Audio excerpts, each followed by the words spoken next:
con el problema técnico, seguimos. Los videos, sí. De acuerdo. Entonces,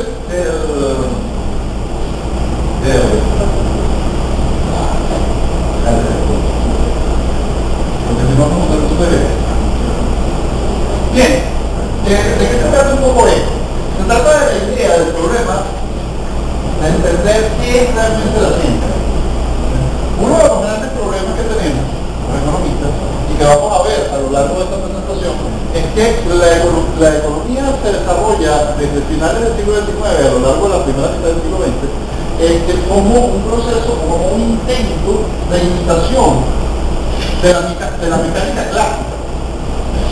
Y por eso es que viene la gran discusión al respecto, porque si ustedes saben un poco de física, recuerdan, probablemente sepan que la mecánica clásica, la mecánica newtoniana, y la teoría, el paradigma físico de Newton, no es el paradigma físico que manejan hoy en día los físicos. Hay una ligera diferencia entre la visión del universo de Newton y la visión del universo de Einstein. Y existe una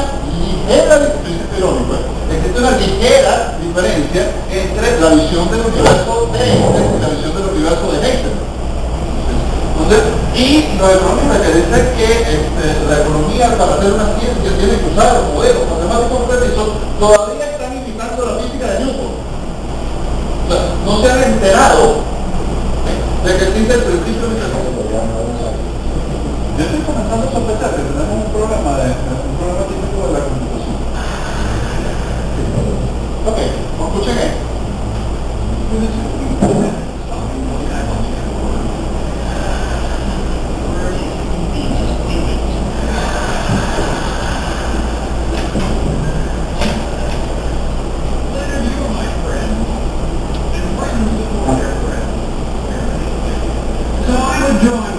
Your desire to have a relationship with Leslie.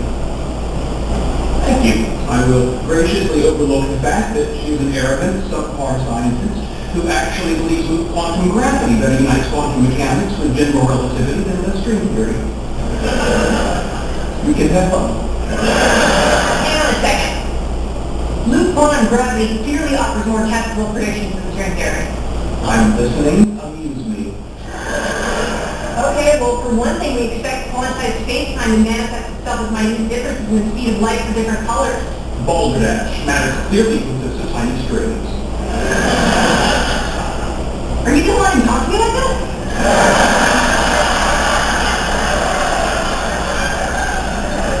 Okay, well, there's a lot of merit to both theories. No, there isn't. Only loop quantum gravity calculates the entropy of black holes. Sheldon, don't make that noise. It's disrespectful. I thought so. It was a snort of derision.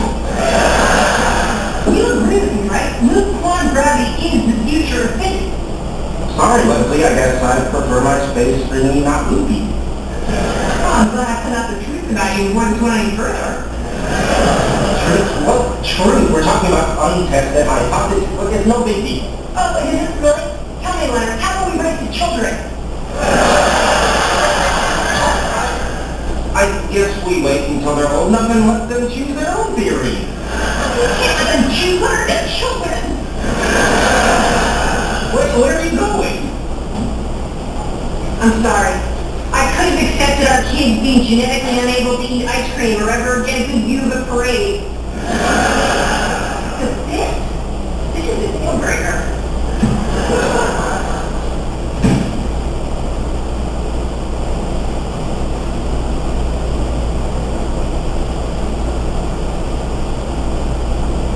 Look over.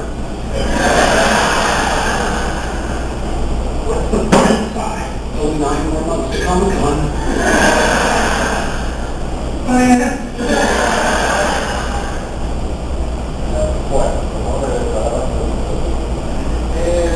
¿De qué se trata esto?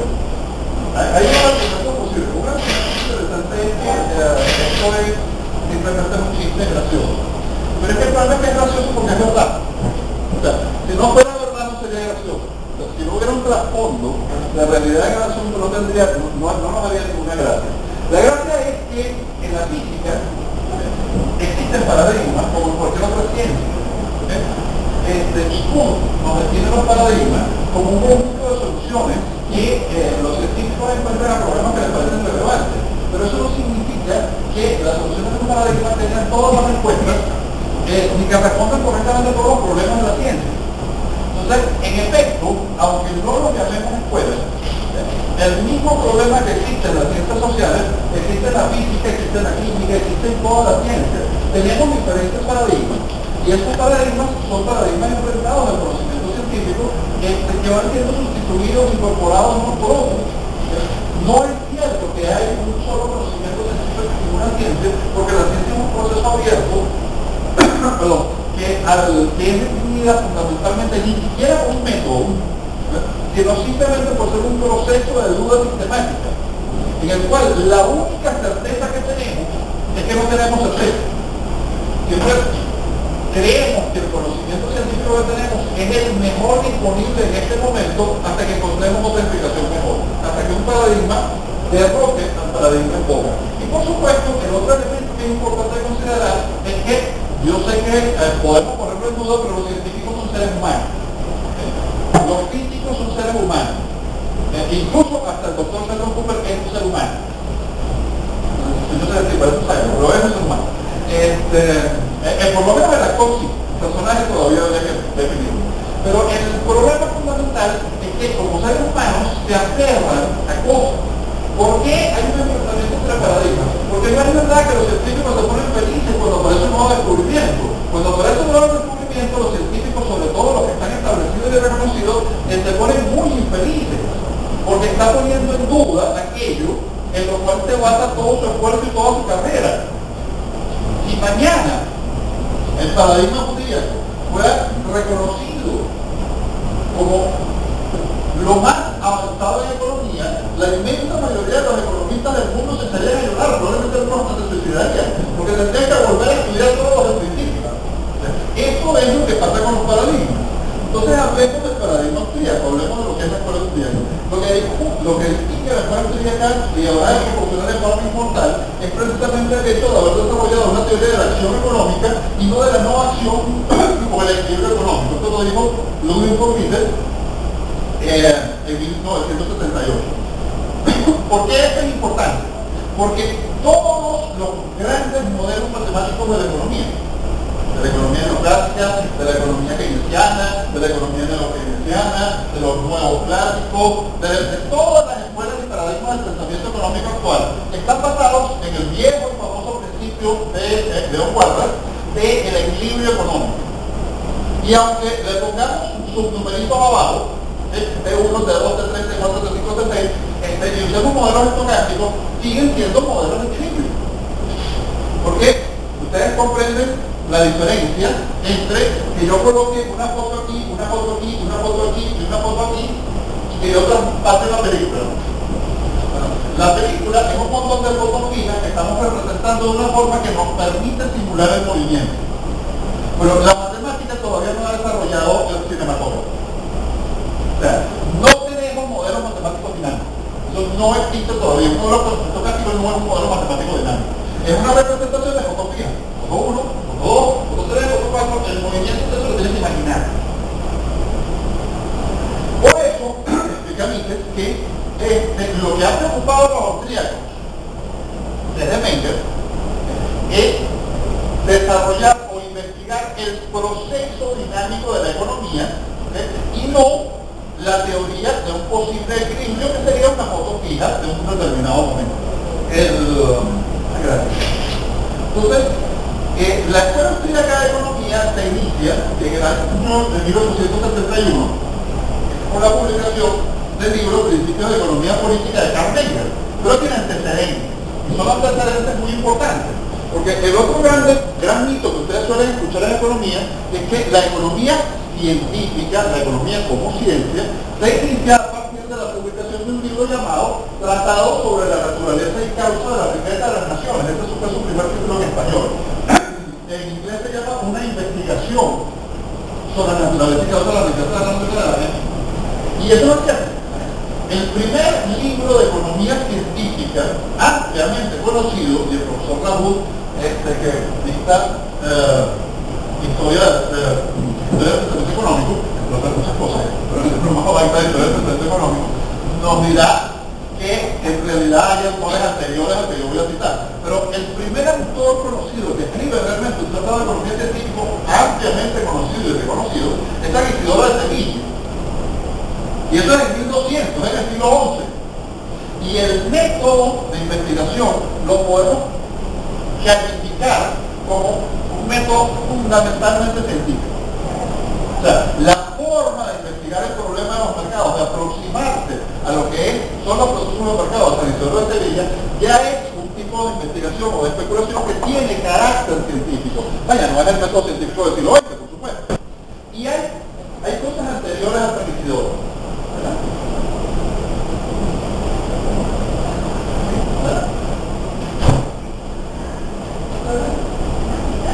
No, pasa adelante. Entonces, ahí es más accidentado no ha podido ser. Entonces, este es un programa interesante. Sin embargo, en 1871 ocurre algo muy importante. Se publica Principios de Economía Política de Carmen. ¿Qué es lo que intenta hacer Carmen con los principios de economía política? Bueno, sobre cómo establecer los nuevos principios sobre los cuales habría de edificarse toda la ciencia económica, que para él eran dos: el subjetivismo, es decir, la economía tenía que ser una ciencia basada totalmente en el ser humano como actor creativo y protagonista de los procesos y eventos sociales. Eso es lo que llamamos el individualismo metodológico. Desde el punto de vista de la Escuela Austriaca de Economía, si usted no puede explicar un proceso por medio del comportamiento de los agentes individuales, usted no puede explicar un proceso. O sea, puede identificar que algo parece ocurrir, pero no puede explicar cómo ocurre, no tiene una teoría que lo soporte. No existen teorías de agregados sociales relacionadas con agregados sociales que no puedan, o sea, que no se expliquen a través de la acción de los agentes individuales. Y ese es el otro gran problema de la economía. Miren, toda la discusión económica de la historia entera, toda la discusión entre economistas, se reduce a el agente. O sea, ¿cómo entendemos los economistas al agente económico, el ser humano que actúa?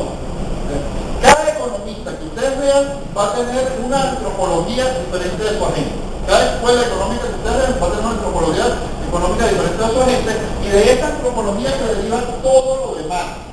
El punto es que muchas escuelas y muchos economistas no lo saben, explícitamente no saben realmente cómo funciona su agente, o no entienden que las diferencias que tienen, o las discusiones que tienen, tratan sobre quién es el agente, cómo es este animalito que hace intercambio. Bien, para Menger, la ciencia económica está basada en un ser humano como actor creativo, y eso es importante, como actor creativo. Pues ustedes escuchan, por ejemplo, una definición de economía que les dice que la economía es la identificación de los medios para alcanzar fines. Eso no es creativo. Creativo es identificar fines. ¿Cómo se hizo rico Bill Gates? ¿Quién sabe? ¿Qué hizo Bill Gates para hacerse rico? Hizo los programas que todos usamos en la computadora.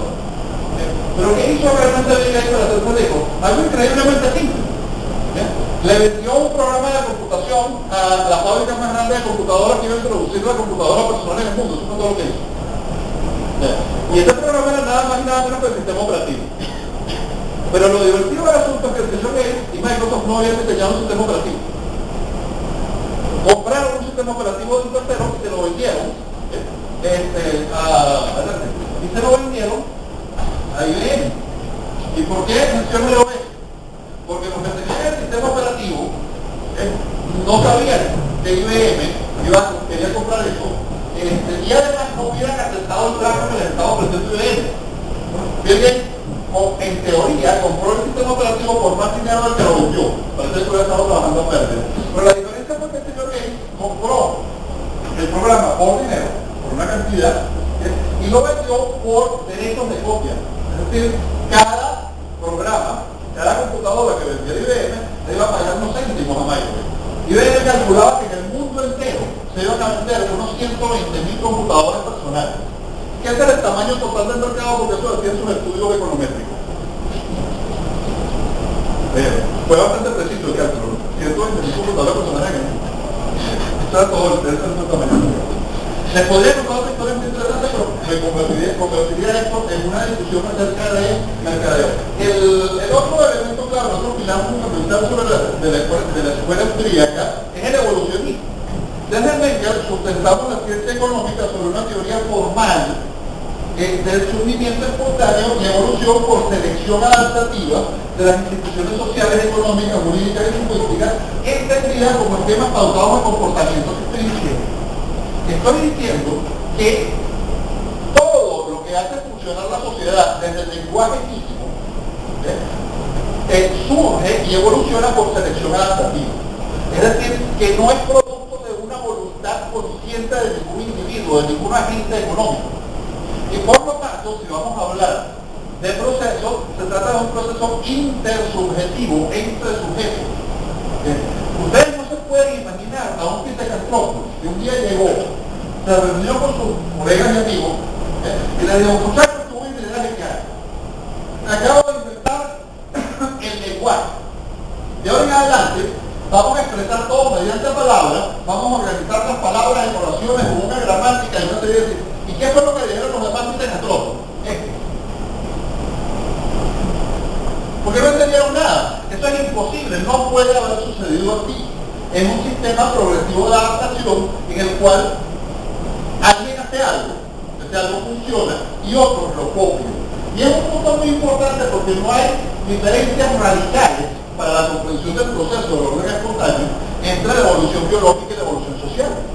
Hay diferencias en el mecanismo de copia, que uno es genético y en el otro es el aprendizaje. Pero el proceso como tal funciona de forma muy similar. Suelen hablarnos de la supervivencia del más fuerte, después lo traducen a la supervivencia del más apto. No es cierto. Es la supervivencia del menos apto. El más apto no tiene ningún motivo para evolucionar. Absolutamente ninguno. Por eso es que los tiburones no evolucionan.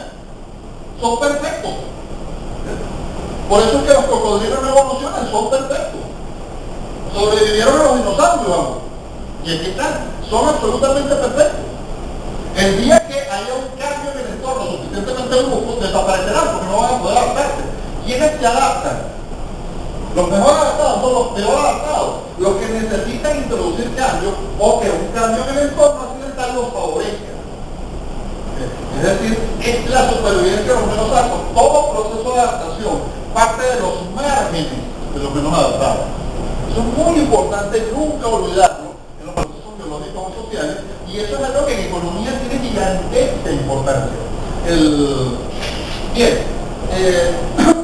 concepto de subjetivismo de la escuela austríaca conduce a ciertas cosas desde el punto de vista de la estructura lógica. El primero de ellos es la acción como un conjunto de etapas sucesivas en el tiempo. La teoría subjetiva del valor, los bienes de primer orden y orden superior, y de ahí se deriva la ley de la utilidad marginal.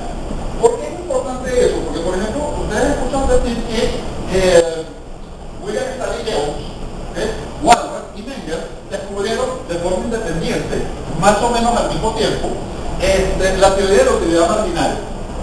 Y eso históricamente es cierto, pero lo que no es cierto es que es la misma teoría de la utilidad marginal. O sea, la teoría de la utilidad marginal de Jevons, la teoría de la utilidad marginal de Walras y la teoría de la utilidad marginal de Menger no son la misma cosa. Para empezar, ¿qué tienen en común la teoría de la utilidad marginal de Jevons y la teoría de la utilidad marginal de Walras? Ni siquiera es el modelo matemático, porque no es el mismo modelo matemático.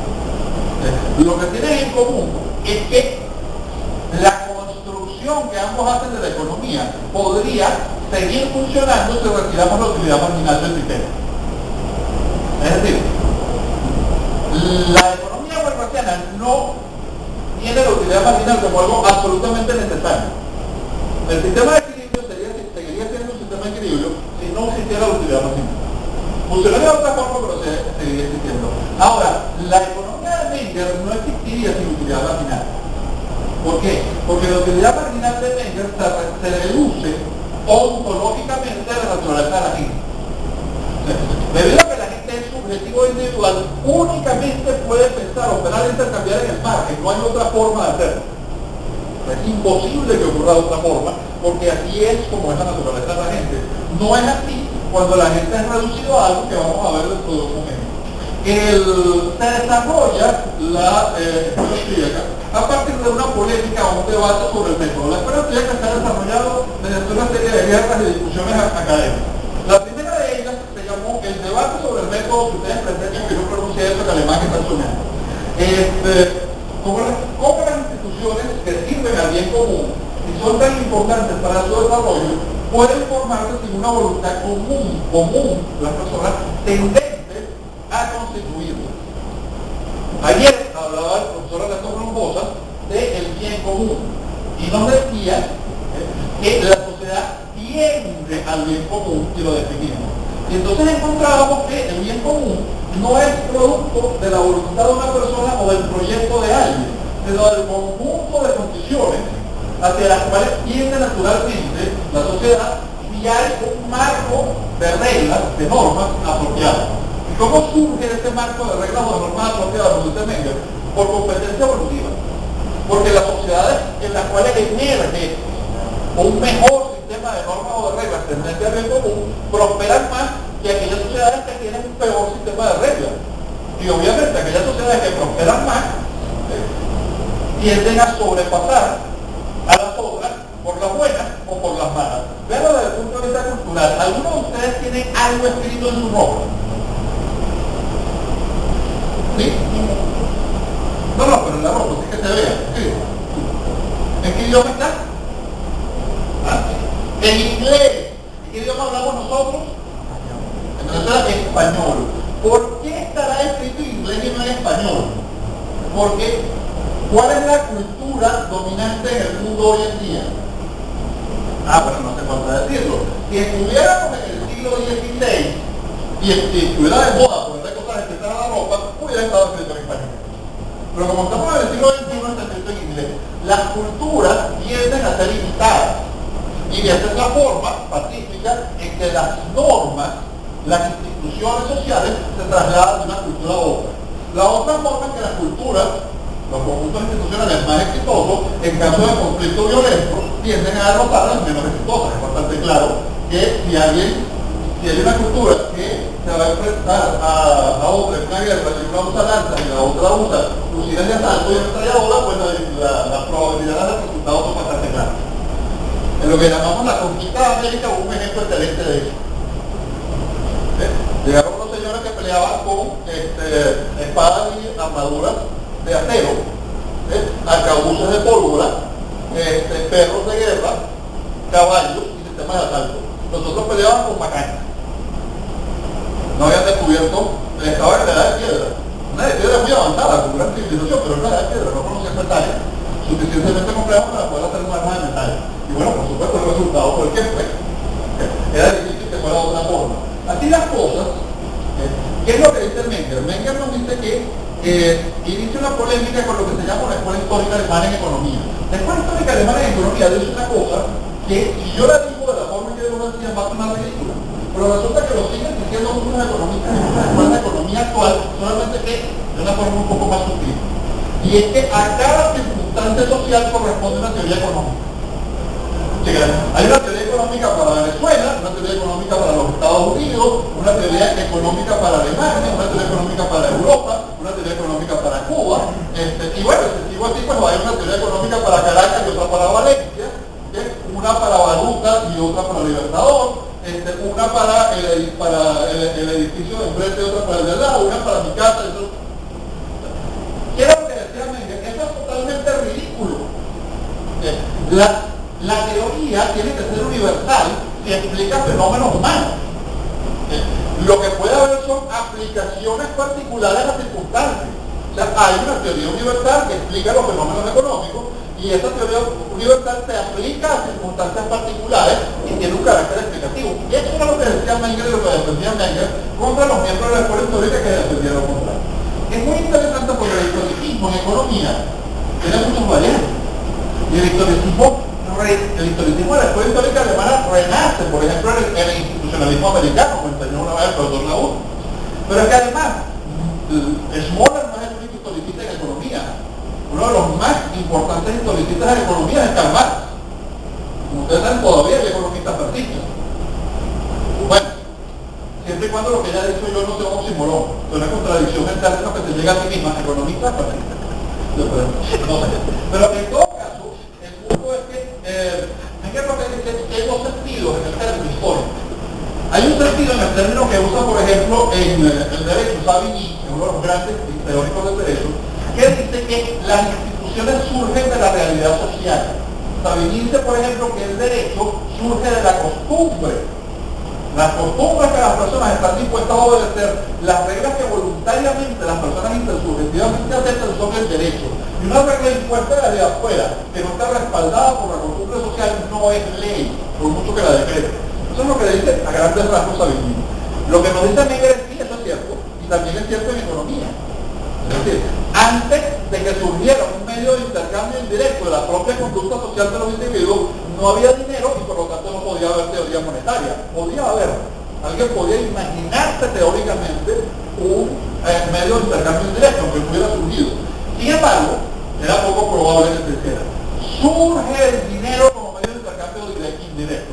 Y una vez que surge, que evoluciona esta institución social, todas las formas que existan a lo largo de la historia de dinero como medio de intercambio indirecto, en tanto sea un medio de intercambio indirecto, van a ser explicadas por la misma teoría. O sea, no tenemos una teoría para el denario romano, una teoría para el bolívar venezolano, una teoría para el dólar, o sea, no es cierto. La economía monetaria, en teoría, es una sola. Explica todos los procesos de la economía monetaria aplicados a diferentes circunstancias. El historicismo es, como decía Popper, una miseria. El otro elemento importante es que hay un historicismo metodológico que pretende recurrir a la observación empírica y basar la teoría en la observación empírica. Eso no se puede hacer. O sea, que es imposible. No es que yo diga que no, es que no se puede hacer. Ustedes no pueden desarrollar una hipótesis si no tienen una teoría previa. Imagínense un extraterrestre, que es un científico, que no tiene la más remota idea, ni siquiera biológica, de cómo funciona este planeta, pero tiene una tecnología muy avanzada y va a comenzar a hacer observaciones empíricas. Entonces llega y se instala en la estación del metro de Capuchino. Nosotros no vamos a ver, pero no ve. Y entonces dice, bueno, unidades a base de carbono que se desplazan, unidades mecánicas que se desplazan, instalación, tal, la verdad que como si estuviera tapando un hormiguero. Entonces lo primero que ve es, bueno, cajones que llegan, unidades de carbono que entran, unidades de carbono que salen. Cajones que llegan, unidades de carbono que entran, unidades de carbono que salen. Cajones que llegan, primera hipótesis, máquina de reproducción de unidades a base de carbono. Es una hipótesis absurda. Si ustedes no saben lo que es un ser humano, lo que es el metro, lo que es una ciudad, no tiene nada de absurdo. Es decir, sin un conocimiento teórico y además, ¿por qué? Porque el hombre lo único que se le ocurre fue reproducción. El problema es que sin una teoría previa, lo único que tiene es una masa de datos que ni siquiera puede relacionar. Porque entre otras cosas, así funciona el cerebro humano. El cerebro humano lo que hace es relacionar cosas. Ustedes saben cuál es la única cosa, la cosa en común que tiene la inteligencia humana y la inteligencia de los perros. ¿Por qué los perros son muy inteligentes? Los perros son muy inteligentes porque si ustedes le enseñan, le entrenan un perro y le enseñan que esto se llama, ¿cómo se llama? ¿Y esto cómo se llama? Celular. Si ustedes le enseñan al perro que esto es un perro y esto es un celular, y le enseñan a traer la cosa, y ustedes le dicen al perro, tráeme el tururú, el perro llega y dice, termo, celular, no sé qué le lleva a él. Eso se llama razonamiento por descarte. Les cuento, en teoría, o sea, en medición de tamaño del cerebro, número de neuronas, capacidad de la neocorteza, el animal más inteligente después del ser humano es el chimpancé. Los chimpancés no son capaces de razonar por descarte. No pueden. O sea, no tienen esta red neuronal. Los perros sí. Entonces, los perros son más inteligentes de los... No necesariamente. Simplemente tienen un tipo de inteligencia más cercana a la humana. ¿Qué les estoy diciendo? Que nuestro cerebro no puede funcionar sino relacionando cosas. Y que por lo tanto no podemos desarrollar una hipótesis si no la relacionamos con una teoría previa. Y podemos hacerlo expresamente o a escondidas. Aquí la cosa, lo importante entonces, bueno, nos explica que la escuela austríaca rechazará la doctrina positivista de la ciencia, el positivismo ingenuo del siglo XIX, de Pancho Tocino, lo conoce Pancho Tocino, Francis Bacon, Pancho Tocino.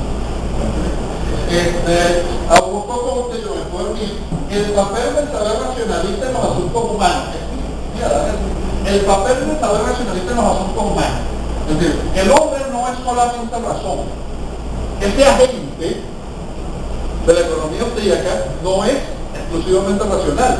La razón es una de sus características fundamentales, pero también es irracional, instintivo, e incluso emocional. Todas estas características tiene el ser humano intersubjetivo, y por eso es que la gente austríaca está sujeto a error. Una de las cosas que incorporan los modelos, incluso los modelos matemáticos de la economía austríaca, es el error. ¿Saben cuál es el gran problema de los modelos matemáticos de la economía? Que no consideran el error. No. O sea, un profesor de modelos, una vez, le pregunté, profesor, ¿y qué pasa con esta parte tan pequeñita que no explica, o sea, que no se comporta como predice el modelo? ¿Cómo explica el modelo B?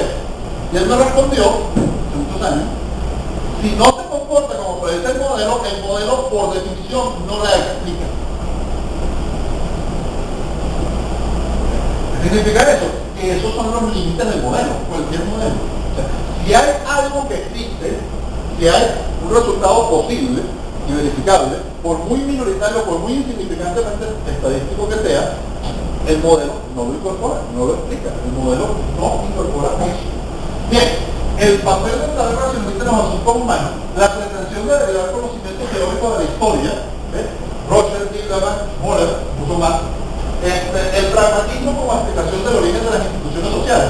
De hecho, eso es una de las cosas más interesantes que nosotros encontramos en ciertos enfoques de la economía. El pragmatismo como explicación del origen de las instituciones sociales. Es la idea de que es como cuando alguien los socialistas no lo usan mucho. Se dice, por ejemplo, ¿cómo es posible que las personas vivían felices y libres en las pequeñas aldeas y alguien logró meterlos en una ciudad para esclavizarlos? Ellos se imaginan que el que mandaba en la ciudad planificó eso con sus antepasados. No es así. El que terminó mandando en lo que evolucionó como una ciudad, terminó mandando porque fue el que mejor se fue adaptando a los cambios. No lo planificó. No existe ninguna conspiración, no hay un plan malvado para dominar a la humanidad. Bueno, tal vez el de más, pero no ha funcionado muy bien hasta ahora. El caso es que las instituciones sociales, la evolución de las instituciones sociales, no es producto de un plano de la voluntad de la gente que termina a la cabeza de la sociedad. La gente termina a la cabeza de la sociedad porque se adaptan mejor a los cambios sociales, no porque los planifique y los dirige. Los principales aportes del Menger de la escuela austríaca que todavía siguen vigentes son la antropología de la gente, todavía seguimos entendiendo a la gente como lo enseñó Menger, el subjetivismo como fundamento básico del marginalismo, todavía seguimos entendiéndolo así, la separación metodológica entre teoría e historia, o entre teoría económica y economía aplicada, como ustedes prefieran decirlo, el radical individualismo metodológico, por radical quiero decir que va a la raíz del método, la importancia del tiempo en los procesos económicos, ese es el otro problema. Los modelos matemáticos es muy complicado poner tiempo en un modelo. La separación de los bienes según su orden, es decir, las cosas se van produciendo a partir de que la materia prima se transforma en otra cosa, entonces lleva un orden de producción. No sé si ustedes alguna vez han escuchado la famosa frase de que el capital es un fondo homogéneo que se autorreproduce. Esta frase es muy divertida. La primera vez que yo la escuché, me fui a un estacionamiento y vi que estaba estacionado un camión y una camioneta. Volví al siguiente día y no había un compacto. Es decir, no se autorreproduce. Y tampoco es homogéneo. O sea, yo aceptaré que el capital es un fondo homogéneo el día que alguien logre coser una camisa con una troqueladora. O troquelar metal con una máquina de coser. El capital no es homogéneo. Ni es homogéneo si se autorreproduce. Entonces, básicamente, el punto fundamental es que el capital es todo lo que... Bueno, estoy adelantando. La idea de la evolución espontánea por selección adaptativa,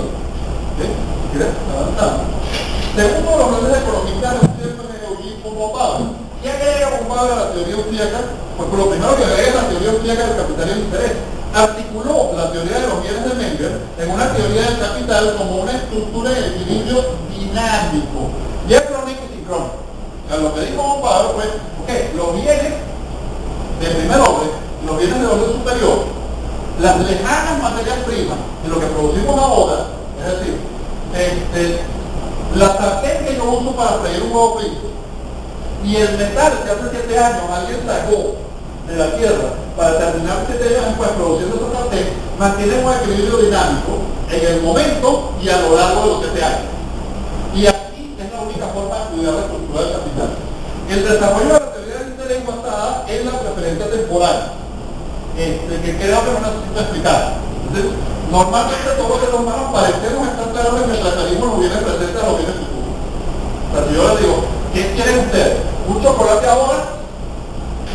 O un chocolate cuando termine la conferencia. Así no se lo vayan a tomar, todos van a querer un chocolate ahora. No vaya a ser que después no se lo den. Ahora, si ya les digo un chocolate ahora o 2 chocolates al final de la conferencia, pues ya no, 2 chocolates. Bueno, a menos que tengan 7 años. Sí. Pero así son las cosas. Bien, eso forma parte de la naturaleza humana. Y es la única forma que se puede explicar el fenómeno del interés.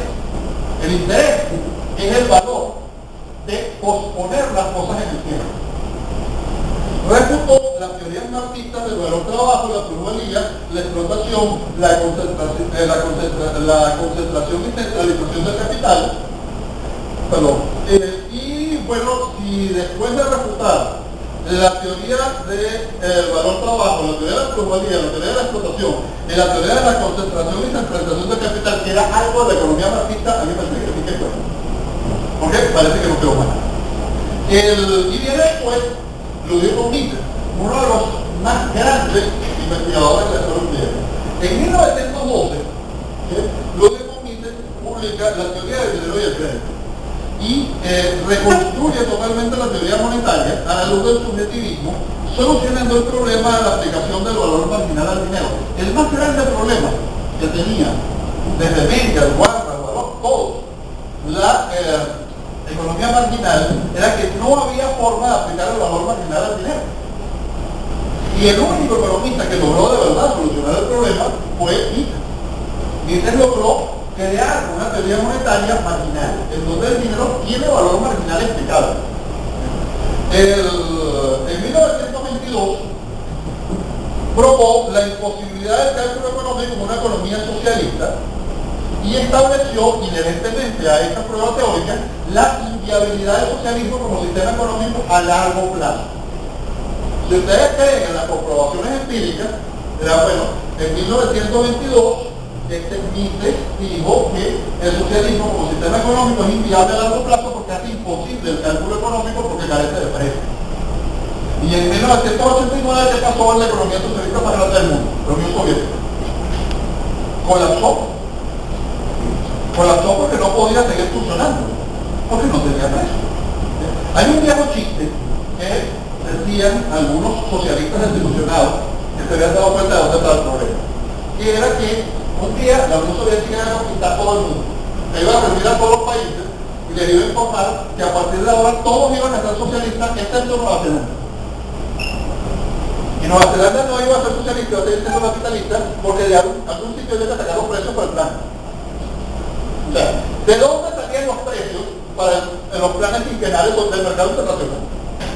Porque todos los mecanismos que inventaron los matemáticos y los economistas soviéticos para sustituir a la formación de precios funcionaban peor que utilizar los precios del mercado internacional. Y tenían unos volantes, tenían unos modelos matemáticos fabulosos. Uno ve el modelo y uno dice, no, es que tú tienes que dar una cosa muy cercana al precio. El grado de desviación no puede ser muy grande, 72% apenas.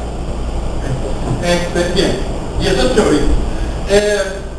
En su Tratado de Acción Humana establece la metodología a priorística deductiva sostenida en el realismo de los supuestos, la empresarialidad como cualidad antropológica real de la economía. El ser humano es un agente empresarial por su naturaleza antropológica, no es un elemento occidental. Es una de las cosas que define al ser humano como ser humano. descartando el tipo ideal de los económicos como maximizador matematizado, y por lo tanto recrea la estructura económica de Menger hasta completar todo el edificio austríaco. Ahora bien, ¿de qué se trata todo esto? Vamos a reducirlo para que ustedes escuchen a mi buen amigo Oscar Vara. Prometo que la próxima vez que haga algo voy a traer mi propia computadora. No, lo que pasa es que ustedes saben que es una máquina.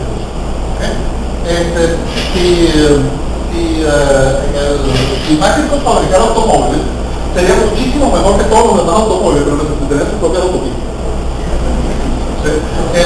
Una problema de compatibilidad. ¿Qué es lo que dice el profesor Oscar Vara de la Universidad Autónoma de Madrid? Oscar Vara lo que dice es que, o lo que nos podría decir, lo podemos escuchar acá, es que si ustedes investigan a los creadores, a los primeros economistas de la economía neoclásica, se van a encontrar con que ellos sabían perfectamente lo que estaban haciendo. Los economistas neoclásicos actuales no tienen idea. Lo que estaban haciendo era tratando de copiar, de imitar la mecánica clásica y traducirla a la economía. De hecho, en sus libros tienen tablas de doble entrada. Entonces dice, bueno, aquí en un libro de física de un tal de Isaac Newton define la mecánica de esta forma y por lo tanto ellos definen un proceso económico con las mismas palabras. No, son tablas de doble entrada que están claramente expresadas en los libros. Lo que están tratando de hacer es reconstruir, o sea, imitar el método de la física. Y por supuesto, ahora, con semejantes padres, el agente económico neoclásico es lo que es. O sea, una función matemática, una función de maximización. Y esa función de maximización tiene una característica fascinante. Por ejemplo, tiene conocimiento perfecto. O sea, el hombre económico neoclásico, el agente, tiene conocimiento económico perfecto. Además tiene conocimiento económico perfecto del futuro. En otras palabras, lo sabe todo. Pero además sabe lo que va a pasar en el futuro. Y por lo tanto, no actúa. Porque si todos los seres humanos supieran todo, nadie actuaría. O sea, por eso es la economía de la inacción, es la economía del equilibrio. Claro, como los neoclásicos se cansaron de que lo criticaran, no solamente los austríacos, por el asunto del conocimiento perfecto, entonces se intentaron unos modelos estocásticos. Pero la cosa empezó, para ser franco, claro, la cosa es que cuando uno revisa esos modelos estocásticos, uno dice, bueno, la capacidad adaptativa de estos agentes, y este que es español es la ONU. O sea, tú revisas el modelo matemático de la gente, por ejemplo, de Friedman, y no es que tiene conocimiento perfecto del futuro, pero tiene una capacidad de adaptar tan bárbara que siempre encuentra la solución óptima. Entonces dice, bueno, ya va, usted me sacó el conocimiento perfecto, ¿okay?, por la puerta y me lo trajo de regreso por la ventana. Porque si la capacidad de adaptación es tan perfecta de todos los agentes, y todos los errores desaparecen en el proceso de equilibrio, entonces tenemos conocimiento perfecto. Es decir, el problema esencial, lo que nos hace probar, es que el problema es el agente. O sea, si ustedes no tienen un agente realista, no van a tener una economía realista. En términos de física, lo discutí yo con un amigo físico, imagínense ustedes que tienen un modelo de la física que dice que los átomos, todos los átomos, son iguales y que tienen una sola partícula. Eso no es así. El átomo más simple de todos, el hidrógeno, tiene por lo menos dos partículas. Si este modelo tiene un carácter predictivo y para eso ese modelo no sirve. Porque ese modelo no representa los átomos y no se puede hacer física subatómica sin describir correctamente los átomos. Entonces resulta que pretendemos que vamos a hacer economía en el estudio del comportamiento social sin describir correctamente en el modelo los seres humanos. Y no sé, todo modelo es una simplificación, pero por favor, o sea, la simplificación no puede ser que los átomos no tengan partículas subatómicas, eso es ridículo. Sonó muy bonito cuando lo pensó Plotino porque nadie tenía ninguna forma de observar nada. Así, quizás el más grande de los economistas de la historia austríaca, Friedrich August Husserl, desarrolla, avanza en la teoría austríaca del ciclo económico y establece las bases de la actual macroeconomía austríaca en su polémica con John Maynard Keynes y sus seguidores de Cambridge. Relacionó el trabajo evolucionista de Menger con el teorema de la imposibilidad del socialismo de Mises para concluir en una teoría general de la inviabilidad del constructivismo social, es decir, el socialismo en sentido amplio. Ahí demuestra que una sociedad que no funciona por la libre relación entre las partes es una sociedad que destruye más conocimiento que el que genera, destruye más información que la que genera. Y una sociedad que destruye más información que la que genera es una sociedad que evoluciona hacia su destrucción. Claro, es una sociedad que se hace cada vez más inviable. Toda sociedad humana tiene que generar más conocimiento nuevo que el que pierde, que destruye, que elimina. El otro elemento interesante es el desarrollo de la teoría del orden sensorial como parte de la psicología teórica. Allá se hace una pregunta. Si quiero entender cómo funciona la gente, no puedo partir nada más de la priori de la acción humana. Eso como teoría está bien, pero necesito entender cómo funciona el cerebro de ese animalito que hace intercambio.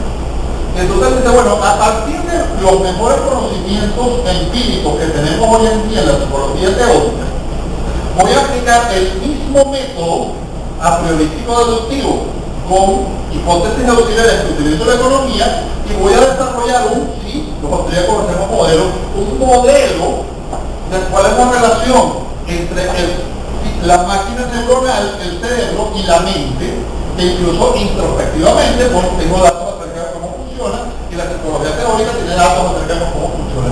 Con este elemento hay que desarrollar un modelo de cómo funciona el cerebro. ¿Qué dijeron los psicólogos teóricos? Porque después yo me digo, no, eso no es así, no, de ninguna manera, imposible, no, puede ser, no.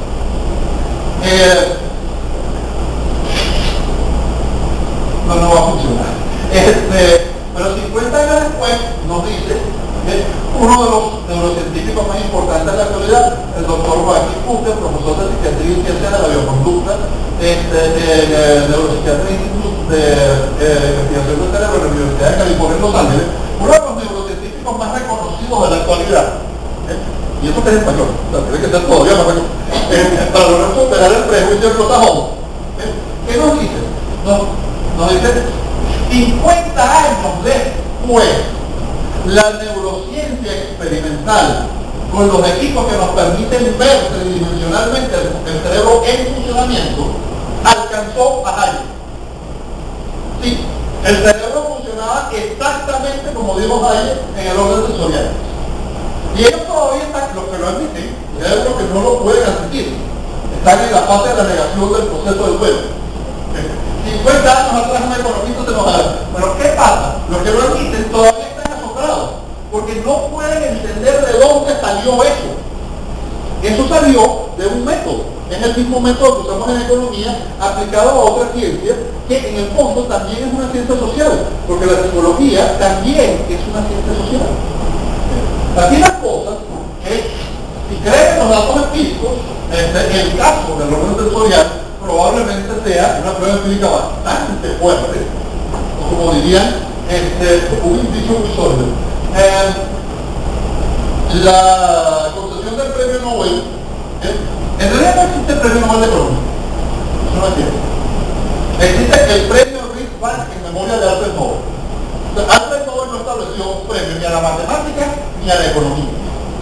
No estableció un premio a las matemáticas porque parece que como el matemático más importante de su época había tenido algo con su mujer antes de que se casara, y bueno, no quiso establecer un premio a las matemáticas. Y no estableció un premio a la economía porque no estableció ningún premio a ninguna ciencia social. Él pensaba que con el premio Nobel de literatura eso estaba cubierto. O sea, Alfred Nobel no pensaba que el premio Nobel de literatura fuera para las novelas. No pensaba que el premio Nobel de literatura iba a ser para la investigación en lo que llamamos ciencias sociales, para el ensayo sobre el desarrollo de los sociales. Digo cómo cambian las cosas. Pero no estableció, el Riksbank, el Banco Central Sueco, estableció muchos años después, en memoria de Alfred Nobel, un premio a la economía que se otorga en la misma ceremonia que se otorga en el resto de los Nobel, en una medalla de Nobel y todo lo demás. La única diferencia es que lo estableció un Banco Central. Y entonces el premio está venido evaluando todos los años y actualmente pagan más o menos la mitad que le pagan los dos ganadores del premio Nobel, que sí depende de los recursos que dejó el señor Nobel y se va actualizando por inflación año a año. Así que ustedes verán quién sabe más del manejo de la economía monetaria, los bancos centrales o los administradores del fondo del premio Nobel. Es otro ejemplo interesante. Y que a partir de la concesión del Premio Nobel de Economía, el Premio Hispánico Memorial de Nobel, a Hayek, era un estallido de pueblo austríaca, porque coinciden dos cosas. El modelo económico de síntesis, basado en Keynes, establecía que no podía haber inflación y recesión al mismo tiempo. O sea, esto era una imposibilidad teórica, el modelo no lo incorporaba, no explicaba ese escenario. Y el escenario en los años 70 no solamente ocurrió, sino que fue el escenario dominante de las más grandes economías del mundo, estalló la inflación. Entonces, ¿qué pasó? Pasó que las explicaciones alternativas, como las de la Escuela de Chicago y la Escuela Austríaca, empezaron a avanzar contra la economía keynesiana. Y muchos años después pasa que lo que llamaron la gran moderación, algunos de los Nobel de economía más prestigiosos del mundo, nos decían hace 10 años, 8 años, hemos logrado dominar el ciclo económico, jamás volveremos a ver una gran recesión. Lo divertido es que un premio Nobel de Economía lo dijo en el año 2006, un año antes de la gran recesión en la que todavía está. Entonces, bueno, este es el otro gran salto teórico de la economía austríaca. Hoy en día tenemos a directores del Banco Mundial diciendo la explicación austríaca parece ser la que mejor, porque sí, es la que mejor explica. Yo les ponía un árbol genealógico de la escuela austríaca y les decía que empieza con estos tres hombres y tiene una corriente principal y tiene una derivación. Pero no quiero entrar en eso porque con todos los problemas técnicos que hemos tenido, pues hemos perdido mucho tiempo y vamos a ahorrándonos en algún género. Esto que es un poco de pasillo, vamos a ver otra vez. Bien, compartir de mano, un simple ejemplo, ¿de dónde salen las curvas? Esta es la forma, microeconomía 1. Así nos presenta la curva.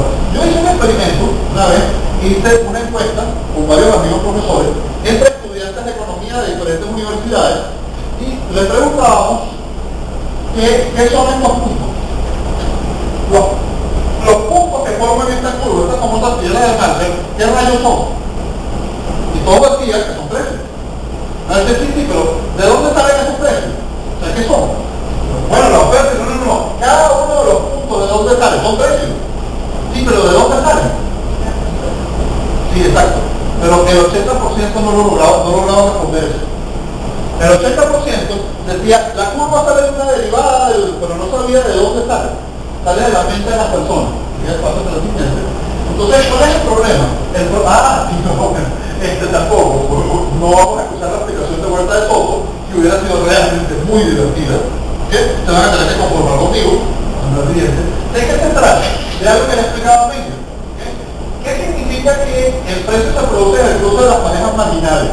No significa la cosa más sencilla del mundo. Significa que tenemos compradores y vendedores que llegan al mercado con valoraciones subjetivas. Yo voy a comprar un par de zapatos y digo, bueno, tengo 3.000 bolívares y quiero comprar un par de zapatos. Hoy en día mis posibilidades son ínfimas. Pero no te creas, yo encontré la semana pasada un par de zapatos en 2.800 bolívares. Precio viejo. Sí, precio viejo y además en una marca muy prestigiosa hoy en día en Venezuela. No, se llama Big Star. Es una invitación de compras. No es Alta. En los zapatos hay buena vida. Hay buena vida. Yo quiero ser compras. Bien, así las cosas. El punto es que yo voy con una perspectiva y el mercado también tiene una perspectiva y va a pasar algo. Va a pasar que algunos van a vender porque les van a ofrecer un precio igual o mayor que al que quieren vender y algunos vamos a comprar porque vamos a encontrar un precio igual o menor que estamos dispuestos a comprar. Y se van a cruzar las últimas dos parejas marginales. Y por fuera de ahí van a quedar los que no van a vender y los que no van a comprar. ¿Qué pasa entonces si yo fijo artificialmente un precio más alto? Si yo fijo artificialmente un precio más alto, muchos más quieren comprar, pero muchos menos quieren vender. Muchos más quieren comprar, pero muchos menos quieren vender. ¿Cómo se llama eso? Venezuela, escasez, pero es lo mismo. El hipócrita es la cola. ¿Cómo se resuelve? Yo fijo el precio en 100. ¿A 100 cuántos quieren comprar? Todos. ¿Cuántos quieren vender? 1. Hay 1 para todos. resuelve eso? Fácil. ¿Quién da más? No, eso está prohibido. Vamos a hacerlo por ahí. El primero que llega a la cola que gana. Hagamos lo contrario, como hacen en Europa. La política agraria común. Fijemos el precio más alto para proteger a los productores. ¿Qué pasa? ¿Quién quiere? Vamos a fijar el precio en 300. 300. ¿Quién quiere vender? Todos estos y otros que no están aquí. ¿Quién quiere comprar? Uno solo. ¿Cómo se llama eso? Sobreproducción. Eso se llama, el gobierno tiene que comprar el trigo y de marco. Aquí las cosas, Miguel cerramos porque nos vamos a presentar este video.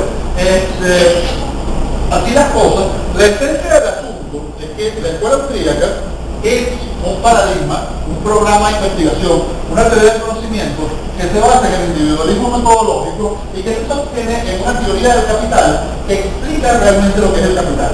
El realismo de la escuela austríaca consiste fundamentalmente en partir del agente económico como el ser humano real, como lo que el ser humano realmente es, desarrollar modelos con la matemática, con los límites que la matemática realmente tiene, ¿okay? Y describir el capital como hasta ahora tenemos el mejor conocimiento de lo que el capital realmente es. Entonces, con el capital como realmente es, con el ser humano como realmente es, y con los modelos, con las limitaciones que realmente tienen, tenemos una pequeña probabilidad de describir y predecir un poquito mejor que con un agente que no existe, una teoría del capital que no describe el capital y un uso de la matemática que no toma en cuenta los límites del modelo matemático. Como ustedes notarán, la escuela austríaca es el programa de investigación científica de la economía que puede reclamar para sí el carácter del científico en superioridad a cualquiera de los paradigmas alternativos, y esto ha quedado demostrado no solamente en teoría, sino por el elemental testeo empírico de que cada vez que las escuelas de pensamiento, los paradigmas dominantes de la economía, no han podido explicar fenómenos impresionantes e impredecibles de la realidad, se han tropezado con que los modelos austríacos no solamente los predecían en teoría, sino que los explican como ocurre. La escuela austríaca predecía en teoría y explica perfectamente el colapso y la caída del socialismo real. La escuela austríaca predecía y explica la recesión, la estanflación y los procesos de ciclos económicos recurrentes. La escuela austríaca explica a la perfección por qué la gran modelación y el aparente éxito de los bancos centrales en la administración de los ciclos económicos terminó con una gran recesión totalmente inesperada, que para nosotros era muy esperada. Era evidente que se venía acumulando burbujas gigantescas que se están volviendo a acumular. Entonces, si tenemos un carácter explicativo mucho más amplio y un carácter predictivo superior, ¿cuál es la escuela del pensamiento económico que debemos estudiar para comprender mejor la economía? La neoclásica. Muchísimas gracias.